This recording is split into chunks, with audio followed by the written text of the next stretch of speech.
예, 오늘 성가대가 좀 너무 은혜롭게 찬양을 해서 제 마음이 그냥 감동이 있는데 여러분들은 어떤지 모르겠어요. 예, 이럴 때는 뭐 눈물을 흘린다든지 아니면 뭐 어떤 반응을 좀 보여야 되는데요. 우리 마음이 좀 너무 이렇게 딱딱하거나 냉랭하지 않나 이런 생각이 듭니다. 1968년 펄 시스터가 부른 커피 한 잔을 시켜놓고 라는 노래가 있습니다. 여러분 기억하실지 모르겠는데요. 커피 한 잔을 시켜놓고 그대 오기를 기다려봐도 웬일인지 오지를 않네. 내 속을 태우는구려. 속을 태우는 그런 노래입니다.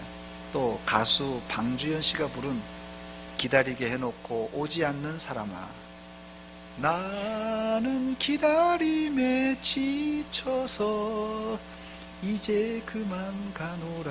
뭐 이런 기억이 나시죠? 저하고 연배가 비슷한 분들은 아마 기억이 나실 텐데, 두 곡의 공통점은 온다는 사람이 오지 않아 기다리는 사람이 너무 지쳐서 부르는 노래가 이 곡입니다. 소위 바람 맞고 부르는 노래입니다. 여러분들은 이런 바람을 맞아본 적이 있는지 모르겠습니다. 일반적으로 기다리는 사람의 심정은 처음에 약속된 시간에 온다는 사람이 안 오니까 혹시 오다가 무슨 사고나 나지 않았을까 염려와 걱정으로 이렇게 기다립니다. 그런데도 시간이 너무 지나서 안 오면은 혹시 이 사람이 나를 바람 맞추는 건 아닌가 이러면서 속상하고 화가 치밀어 오릅니다. 그래도 안 오면은 이제 너하고는 이제 끝이다. 결별 수순을 밟아서 다시는 안 만납니다. 그런데 이런 약속이 늦어지는 상황은 사람과 사람 사이에만 있는 것이 아니라 하나님과 이스라엘 사이에서도 있었습니다. 하나님은 약속의 하나님이십니다. 그래서 하나님께서는 사람들과 계속해서 언약을 맺으셔요. 처음 사람 아담과 하와도 하나님과 이제 약속을 맺었는데, 이 하나님과 아담과 맺었던 약속, 언약, 이것을 보통 행위 언약이라 이렇게 부릅니다. 이 행위 언약이란 순종을 조건으로, 순종을 바탕으로 아담과 그의 후손에게 생명이 약속된 언약이에요. 순종하면 복받고 산다라는 언약입니다. 그런데 어떻게 되었습니까? 아담과 하와는 결국 이 순종의 행위 언약을 깨트리고 하나님의 말씀에 불순종했습니다. 결국 계약은 깨지고 인간에게는 이 선악과를 따먹는 날에는 반드시 죽으리라고 그랬거든요. 그 약속대로 인간에게 죽음이 찾아온 것입니다. 타락한 이후 인간은 더 과감하게 범죄하게 되는데 하나님을 정면으로 부정하고 대적하기 시작했습니다. 그러자 하나님은 노아와 언약을 맺고는 땅 위의 모든 사람은 물론 짐승까지도 다 멸하십니다. 그 이후에 하나님께서 방주에서 나온 노아와 다시는 물로 이 세상을 멸하지 않겠다는 언약을 세우는데, 그때 증표로 무지개를 주셨다 해서 무지개 언약이라 이렇게 부릅니다. 그 이후에도 하나님은 계속해서 아브라함을 부르시고 약속을 하시고, 그 아들 이삭에게도 약속하시고 야곱에게도 약속을 맺었습니다. 출애굽 시절에는 모세와 언약을 맺고 이 모세와 이스라엘 백성들에게 십계명을 주십니다. 또 다윗과도 언약을 맺으셨어요. 이처럼 하나님은 시대마다 특별한 사람을 세워서 그들과 언약을 맺었습니다. 그런데 이런 언약들의 결론을 하나로 모으면, 아담 이후로부터 계속해서 언약을 맺었었는데 그 언약을 잘 모아넣어서 결론을 이제 내려보면은 한 가지입니다, 여러분. 바로 메시아를 주시겠다는 약속입니다. 그래서 이스라엘은 힘들고 어려울 때마다 하나님의 약속한 메시아, 하나님의 약속한 메시아를 기다렸는데 이것을 소위 메시아 대망 사상이라 이렇게 부릅니다. 더 메시아닉 호프라고 이렇게 부릅니다. 그런데 문제는 무엇입니까? 문제는 이스라엘이 왕정 국가를 유지하고 살면서 여러 강대국에게 이리 뜯기고 저리 찢기면서 만신창이가 되고 맙니다. 그런데 정작 하나님께서 이스라엘이 힘들 때 보내주시겠다고 약속한 메시아는 오지 않는 것이에요. 마치 커피 한 잔을 시켜놓고 오지 않는 애인처럼 기다려도 오지 않는 것입니다. 결국 이스라엘도 인내심의 한계를 이르게 되어서 자신들을 구원할 메시아를 스스로 만드는 사태에 이르게 됩니다. 그 좋은 예가 사도행전 5장 36절 37절에 나오는 이 드다와 갈릴리 유다의 난입니다. 이들은 자칭 메시아라고 이렇게 스스로 이야기를 하고 떠들고 다녔어요. 이전에 드다가 일어나 스스로 선전하며 스스로 선전했다고 했어요. 사람이 약 400명이나 따르더니 그가 죽임을 당하며 따르던 모든 사람이 흩어져 없어졌고, 그 후 호적할 때 갈릴리의 유다가 일어나 백성을 꿰어 따르게 하다가 그도 망한즉 따르던 모든 사람들이 흩어졌느니라 했습니다. 여러분, 2000년 당시에 400명의 추종자가 따랐다는 것은 이 어마어마한 숫자입니다. 이 성경의 기록을 뒷받침해주는 역사적인 기록이 남아있는데, 이 역사가 요세푸스의 기록입니다. 그 기록에 의하면 이런 기록이 나와 있습니다. 드다는 구스피우스 파리우스 총독 때에 거짓 메시아로서 큰 지지자들의 무리를, 400명이니까 큰 지지자들의 무리를 요단강으로 이끌고 가서 뭐라고 그랬냐면요, 요단강을 갈라 건너게 해주겠다고 약속했고, 그렇게 함으로써 자신의 초자연적인 능력을 증명해 보이려고 했으나 결국은 총독 구스피우스는 그를 체포해서 목을 잘라 예루살렘에 머리를 보냈다. 이런 2000년 전의 기록이 남아 있습니다. 또 로마 제국 이전 이제 헬라 제국이 다스릴 때 이스라엘이 이 헬라 제국에 짓밟혔죠. 알렉산더 대왕이라는 이 대제가 이 통치한 이 헬라 제국, 강력한 제국이었어요.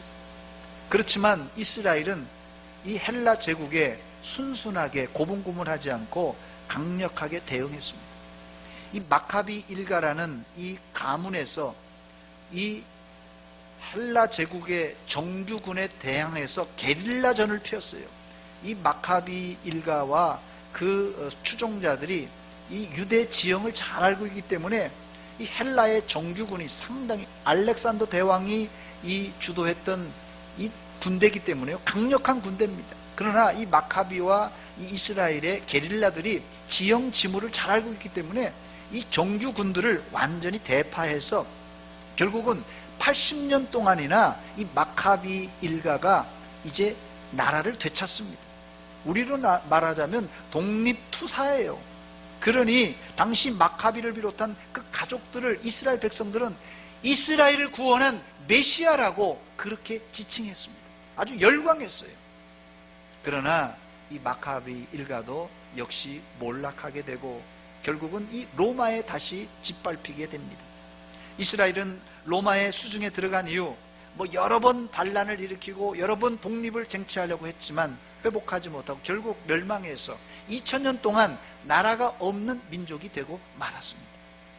그래서 예수님 출생 당시 이스라엘은 로마의 압제에 시달릴 때 그들이 마음속에 원했던 게 뭐겠습니까?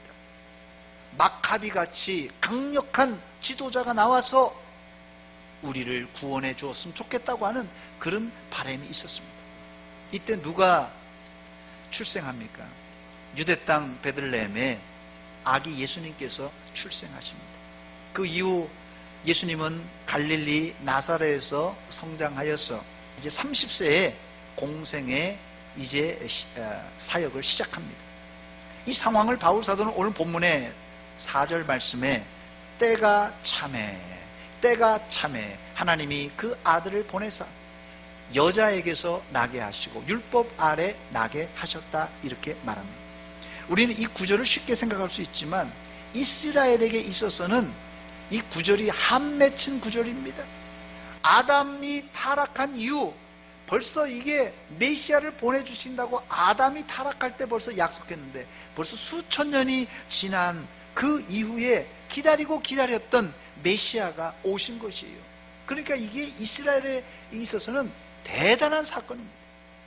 가까이는 이 바벨론 포로 바벨론에게 멸망당했죠. 그 다음에 헬라 제국에 짓밟혔죠. 그리고 이 로마 제국이 꽉 잡고 있죠. 그러니 이 구원할 메시아를 기다리고 기다렸는데 마침내 예수님께서 출생하신 것입니다. 이 정도 되었으니까 제가 아까 소개한 유행가 가사처럼 이스라엘은 메시아를 기다리고 기다리다가 지쳐서 포기한 상태에 이르게 된 것입니다. 그러나 여러분 기억하시기 바랍니다. 첫째, 때가 차야 하나님은 메시아를 보내십니다. 때가 차야 하나님은 메시아를 보내십니다. 본문 4절에 때가 참에 하나님이 그 아들을 보내사 여자에게서 나게 하시고 율법 아래 나게 하셨다고 말합니다. 왜 우리가 하나님을 향하여 원망하고 하나님을 향하여 불평을 쏟아내는 것입니까? 여러분 한번 생각해 보세요. 여러분들이 하나님을 향하여 혹시라도 원망하고 불평한 적은 없습니까? 여러분들이 하나님을 향하여 원망하고 불평한 때는 바로 이런 때예요. 하나님, 내가 지금 너무 어렵습니다. 내가 너무 어려워요. 내가 어려운데 하나님은 지금 어디서 뭐 하시길래 나를 모른 채 하시고 나를 도와주지 않습니까? 이게 우리의 불만이에요, 사실은. 우리의 상황이 이렇게 간절한데도 하나님 앞에 작정해서 기도하는데도 하나님께서 응답해 주지 않는 것입니다. 그런데 여러분, 그 이유가 있다고 그랬죠. 그 이유가 뭐라고요? 아직 때가 차지 않았기 때문에 그렇습니다. 그런데 이 자리에는 성격이 좀 느긋한 분도 계시지만 이 성격이 급한 분들이 있습니다. 이 성격이 급한 분들은 이 조금도 참지 못해서 사실 큰 일을 그르치는 경우가 종종 있습니다. 60년대 후반에 제가 아주 어렸을 때입니다. 초등학교 들어갈 때쯤, 들어가기 전이었는데요. 저희 가정이 이제 불을 떼서 밥을 해먹는 집에 새들어서 산 적이 있습니다. 아마 여기도 우리 어르신들은 다 젊었을 때, 어렸을 때 다 불 떼서 밥 해먹지 않았습니까? 연탄이 나온 것도, 연탄도 이제 세련된 집이었는데 그때만 하더라도요. 어머님이 이 가마솥에다가 밥을 하시다가 뜸을 들일 때가 되면은 이 장작불을 다 이제 밖으로 집어내놓고 재로 이 불을 은은하게 이제 덮어놓고 은은하게 이제 밥에 뜸을 들이십니다. 다 해보셨죠? 예. 그러면서 하시는 말씀이, 얘야, 소뚜껑은 절대 열면 안 된다. 소뚜껑 열면 안 된다. 이렇게 말씀하시는 거예요. 근데 절대 열지 말라고 하면 왜 이 사람 심리가 열고 싶은 마음이 있잖아요. 열지 말라고 하는데 왜 열지 말라고 할까? 이 궁금해서 못 참는 거예요. 그래서 어머니가 안 보시는 사이, 초등학교 들어가기 전이니까요. 6살, 7살이니까 이 큰 소뚜껑 들고 그냥 낑하면서 열어보는 거예요. 밥이 어떻게 되는 건가 궁금해서. 한번 그러고 말면 될 텐데 또 궁금한 거예요. 또 열어보고 또 열어보고 12번을 더 열어보는 겁니다. 그러니 밥이 설 수밖에 없죠. 어머님이 밥을 푸면서 누가 혹시 소뚜껑 열어본 적이 없나 이렇게 물어보는데 기침이 뚝 대면서 모른 척 한 적이 있었습니다. 밥도 불을 세게 떼다가 뜸을 들일 때는 이제 은은하게 시간을 들여서 데워야지 밥이 타지 않고 알맞게 잘 되듯이 하나님의 구속의 역사는 하나님의 때가 차야지 이루어집니다. 그러므로 많은 사람들이 자기 중심의 시간표, 내 시간과 내 형편과 내 처지를 자꾸 앞세워서 하나님께 불만하는데 하나님의 때를 기다리는 사람이 진정한 지혜로운 성도입니다, 여러분. 저를 한번 따라서 하시기 바랍니다. 하나님의 때를 기다립시다. 하나님의 때를 기다려야 돼요. 그럼 왜 하나님의 시간과 우리의 시간의 차이가 큰 것입니까?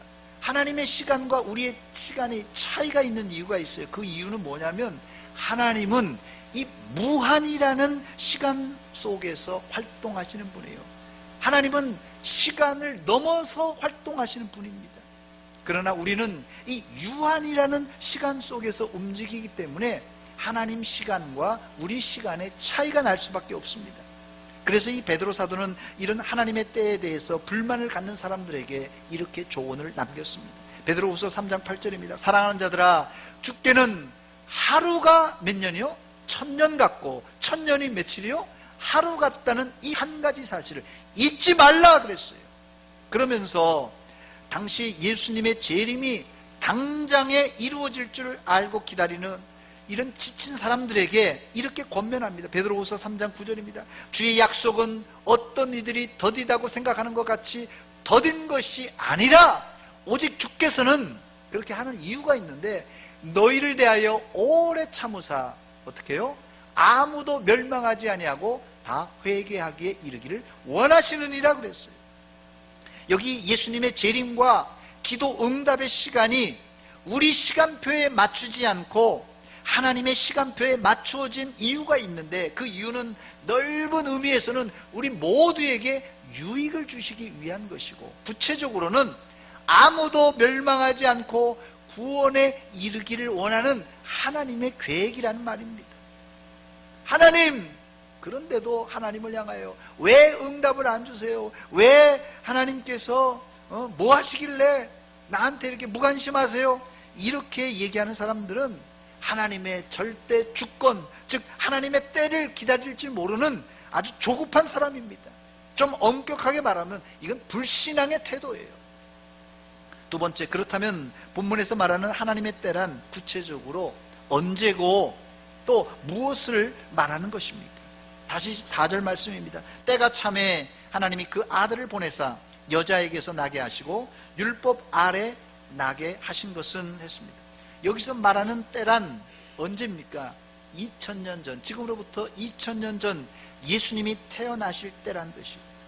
그런데 예수님의 출생 비밀이 오늘 본문 4절에 두 가지가 기록되어 있습니다. 첫째는 여자에게 나셨고 이고요. 두 번째는 율법 아래 나셨다는 사실입니다. 아니 누가 뭐 남자에게서 나는 사람이 있습니까? 다 여자에서 나죠. 안 그래요? 모두는 어머니 태중에서 나왔습니다. 그러나 여러분 실상은 아버지 즉 남자의 씨로부터 태어난 자들이에요. 여자 혼자 아이를 낳은 사람이 있겠어요?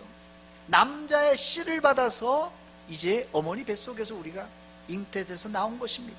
그런데 예수님은 어떻다고요? 예수님은 남자의 씨 없이 여자에게서 난 사람입니다. 그래서 여자의 후손이라고 하는 이유는 남자의 도움 없이 여자, 동정녀, 처녀가 잉태하여서 아이를 낳았다는 뜻이에요. 그래서 우리는 예수님을 성령으로 잉태하셨다 이렇게 말합니다. 예수님이 반드시 이렇게 낳아야 될 이유가 있습니다, 여러분. 왜 이렇게 이런 초자연적인 방법으로 예수님이 나셔야 됩니까? 그 이유는 창세기로부터 시작해요. 많은 선지자들이 이렇게 예언했어요. 여자의 후손으로, 남자 없이 여자의 후손으로 처녀가 아이를 낳을 것이라고 예언을 해놨습니다. 창세기 3장 15절입니다. 내가 너로 여자와, 너로는 여기 뱀이에요. 여자를 유혹한 이 뱀이거든요. 내가 너로 뱀에게 여자와 원수가 되게 하고 내 후손도 여자의 누구요? 후손. 여자의 후손이에요. 남자의 후손이 아니라 여자의 후손과 원수가 되게 할 것이라고 말했습니다. 이사야 7장 14절입니다. 그러므로 주께서 친히 징조를 너에게 주실 것이라. 보라, 처녀가 잉태하여. 여기서도 말하는 이 처녀라는 말은 남자의 도움 없이 처녀가 잉태하여 아들을 낳았다는 뜻입니다. 그 이름을 임마누엘이라 하리라고 했습니다. 그래서 이 예수님의 출생의 비밀은 두 가지. 하나는 여자에게서 난다는 것. 두 번째는 뭐라고요? 율법 아래 나셨다고 말합니다. 이 율법 아래 나셨다는 말은 마태복음 5장 17절에 내가 율법이나 선지자를 폐하러 온 줄로 생각하지 말라. 폐하러 온 것이 아니라 완전하게 하려 함이니라 그랬어요. 이 구절과 연결되는데, 하나님은 이스라엘에게 시내산에서 십계명과 율법을 주셨는데, 이 십계명과 율법을 주신 이유는 여러 가지 이유가 있습니다만 그 중에 중요한 이유가 죄를 깨닫게 해주는 거예요. 율법은 죄를 깨닫게 해줍니다. 율법이 없으면, 법이 없으면 죄가 되질 않아요. 뭐 도로교통법이 없는데 무슨 죄가 되겠습니까? 그러나 이스라엘은 율법을 그런 좋은 유용한 방법으로 쓰지 않고 구원의 방편으로 삼고, 율법을 행하면 구원받는다 생각하고 율법을 지켰습니다. 그러다 보니까 이게 부작용이 발생한 것입니다. 예를 들면 율법대로 살아야 구원을 받기 때문에, 이 이스라엘 백성들이 생각할 때 율법대로 살아야 구원받기 때문에 이 바리새인들과 서기관들은 율법대로 살려고 해도 안 되는 거예요. 안 되니까 어떻게 한다고요? 그 율법대로 산다는 것을 흉내내다가 거짓으로 흉내내다가 결국은 외식하게 된 것입니다. 그럼에도 불구하고 율법은 나쁜 것이 아니라 지금 말씀드린 대로 율법은 우리의 죄를 지적해 주므로 우리를 거룩하게 깨끗하게 만들어주는 아주 유익한 도구입니다. 그래서 예수님은 이 율법 아래 태어나셨을 뿐 아니라 이 율법을 십자가를 지심으로 완성하셨던 것입니다. 마태복음 5장 17절 내가 율법이나 선지자를 폐하러 온 줄로 생각하지 말라. 폐하러 온 것이 아니요 완전하게 하려 하심이라고 했던 것입니다. 세 번째, 그렇다면 왜 이렇게 하나님 아들이신 예수님께서 십자가를 지시며 복잡하게 구원을 이룬 것입니까? 동정녀에게 탄생했다는 둥, 또 이 고난을 받으시고 십자가를 지시고, 이렇게 복잡하게 왜 예수님께서 이 구원을 이루셨냐는 거예요. 내가 하나님이라면, 내가 절대자라면 그냥 뚝딱 죄를 씻어주든지 구원해주든지 간단하게 하면 될 텐데, 무슨 동정녀에게 탄생하시고 이 구원을 이루기 위해서 십자가를 지시고 죽기까지 하시고, 왜 이렇게 복잡한 과정을 거쳤냐는 것이에요. 그 이유가 있습니다. 그 이유를 바울 사도는 본문 5절에 이렇게 말합니다. 율법 아래 있는 자들을 속량하시고. 왜 이렇게 복잡하게 하시냐면요, 율법 아래 있는 자들을 속량하시고 우리로 아들의 명분을 얻게 하려 하기 위해서 이렇게 십자가 지시고 처녀의 몸에서 나셨다는 것이에요. 여기 두 가지 이유가 있는데, 이 속죄와 양자됨입니다. 속죄와 양자됨. 첫째, 예수님이 복잡하게 십자가를 지신 이유는 율법 아래 있는 자들을 속량하시기 위해서, 구원하실 목적으로 이렇게 하셨다는 것이에요. 율법 아래 태어나서 율법의 합법적인 만족을 위하여서 바로 이 십자가를 지신 것입니다. 즉 십자가를 지심으로 예수님은 우리의 죄를 합법적으로 속량, 즉 값을 주고 샀다라는 뜻이에요. 속량이라는 말은 어디 시장에 가서 대가를 지불하고 뭘 샀다는 것이지. 예전에는 노예 시장이 있었습니다. 노예도 값을 지불하고 사면 그 노예는 내 것이 되는 것이에요. 이런 게 속량이란 뜻입니다. 그래서 예수님은 자신을 드림으로 말미암아 우리를 샀다는 뜻이에요. 이게 구원이란 뜻입니다. 이것을 우리는 행위 언약과 대조적으로 은혜 언약이라 부릅니다.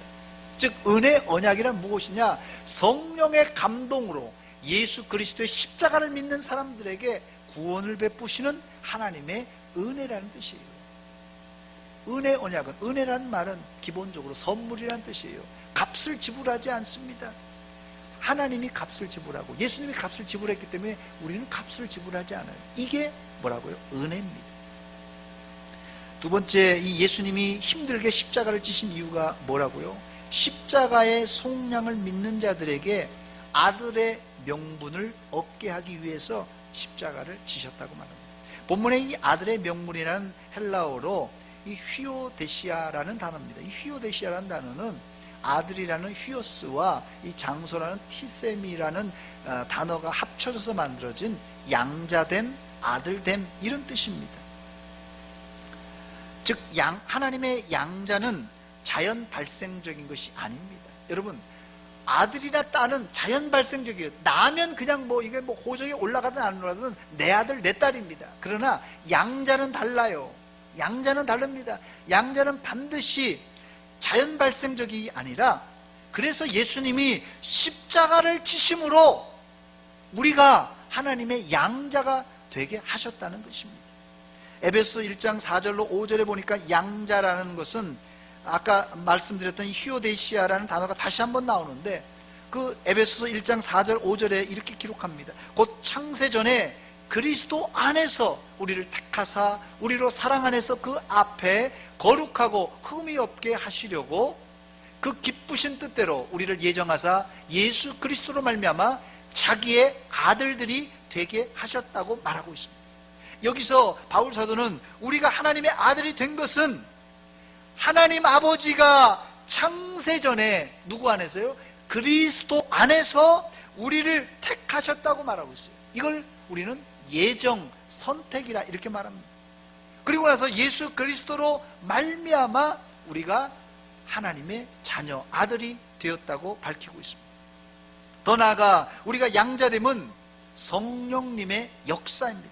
본문 6절입니다. 너희가 아들이므로 하나님이 그 아들의 영이 누굽니까? 성령님이에요. 아들의 영을 우리 마음에 보내사 아빠, 아버지라고 부르게 하셨다고 말합니다. 하나님 아버지가 우리를 창세전에 예정하셨고 예수 그리스도가 십자가를 지심으로 우리를 속량, 죄사함을 통하여서 우리를 양자되게 하셨어요. 하나님의 예정과 예수 그리스도의 구속, 즉 속량을 통하여 우리가 이제 법적으로, 합법적으로 하나님의 자녀가 되었다는 뜻입니다. 그런데 여러분, 이상한 것은 어린아이를 아주 어렸을 때 알게 모르게 이 양자를 삼으면요, 자연적으로 아빠, 엄마를 하게 됩니다.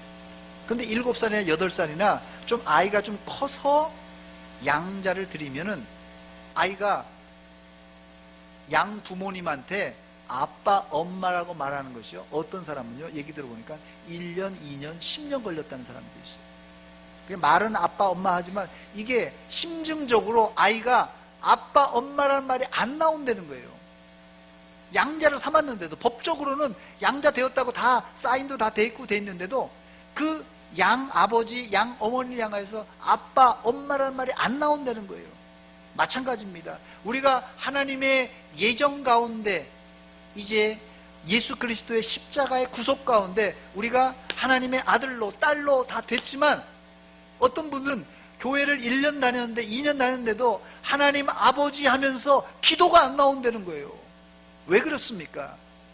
오늘 여기 보니까 성령님께서 그 마음을 감동하시고 성령의 역사로 이제 우리가 아빠, 아버지라 부르게 될 수 있다고 말하고 있습니다.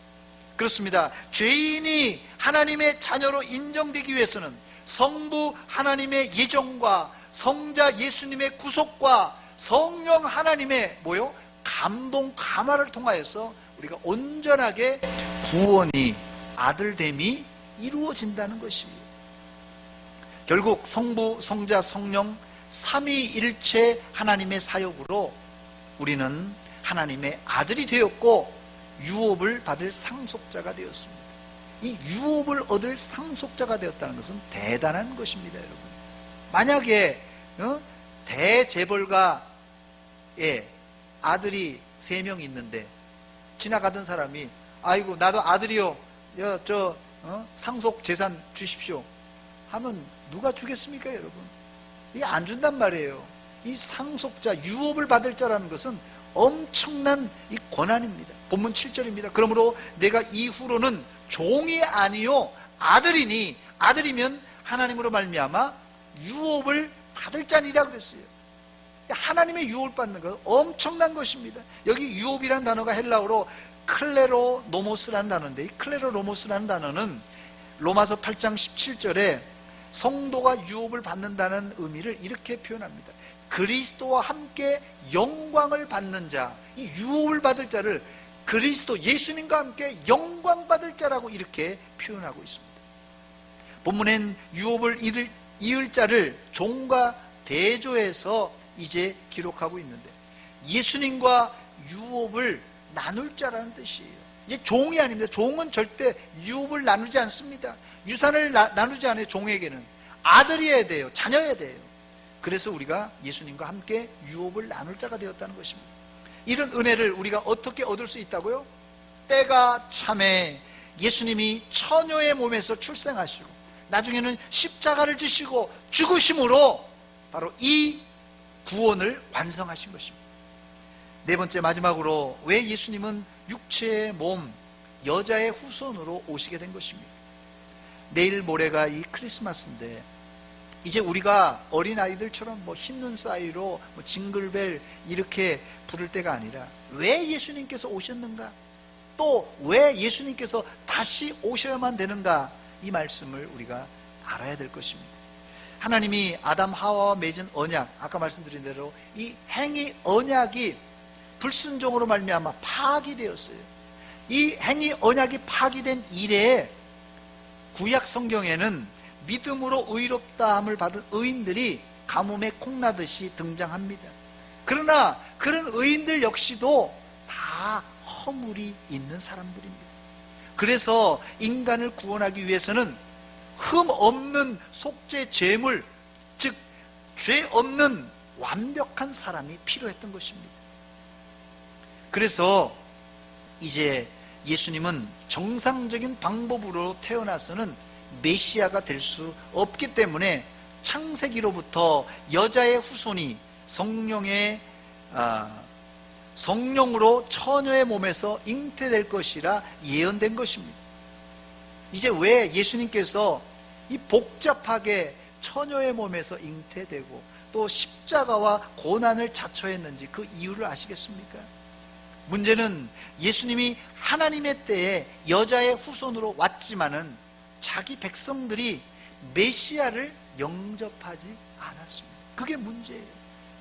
요한복음 1장 9절로 11절입니다. 참빛 곧 세상에 와서 각 사람에게 비추는 빛이 있었나니 그가 세상에 계셨으며 세상은 그로 말미암아 지은 바 되었을 때 세상이 그를 알지 못하였고 자기 땅에 오매 자기 백성이 영접하지 아니하였다고 말합니다.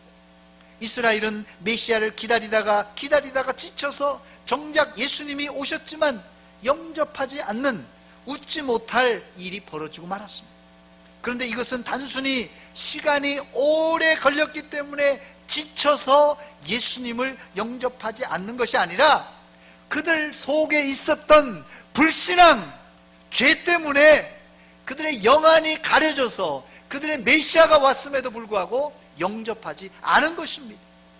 또 다른 이유는 자기들 나름대로의 메시아를 기다리고 있었어요. 이스라엘 백성들은.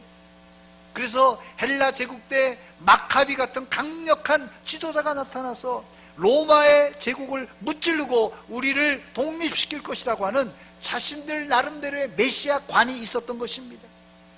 그러나 때가 참에 여자의 후손으로 그 메시아를 정작 보내어 주셨지만 그를 영접하지 않았어요. 그러나 요한복음은 이렇게 말합니다. 요한복음 1장 12절입니다. 영접하는 자, 곧 그 이름을 믿는 자들에게는 하나님의 자녀가 되는 권세를 주셨다고 약속합니다. 그렇습니다. 하나님의 백성들에게 하나님께서 귀한 메시아를 보내주셨지만 그들은 자신들 나름대로의 메시아를 기다리고 있었기 때문에 정작 예수님이 오셨지만 거부했습니다. 그러나 영접하는 자, 곧 그 이름을 믿는 자들에게는 하나님의 자녀가 되는 권세를 주셨습니다. 할렐루야! 우리는 크리스마스를 이틀 앞두고 있습니다. 우리는 이미 예수님을 메시아로 영접한 하나님의 자녀가 되었습니다. 그러나 내가 예수 믿고 구원받는 그것으로 끝나면 안 됩니다. 이제 우리는 다시 한번 하나님의 때를 기다리고 있는데 예수님의 재림을 기다려야 됩니다. 이 재림은 우리가 생각하는, 예측하는 시간이 아니라 하나님의 시간에 하나님의 때가 차야 오십니다. 이번 성탄절에는 2000년 전에 여자의 후손으로 오신 예수님을 우리 마음에 영접할 뿐 아니라 하나님의 때가 차서 다시 오실 예수님을 기다리는 그런 메시아를 기다리는 성도들이 되시기를 주의 이름으로 축원합니다.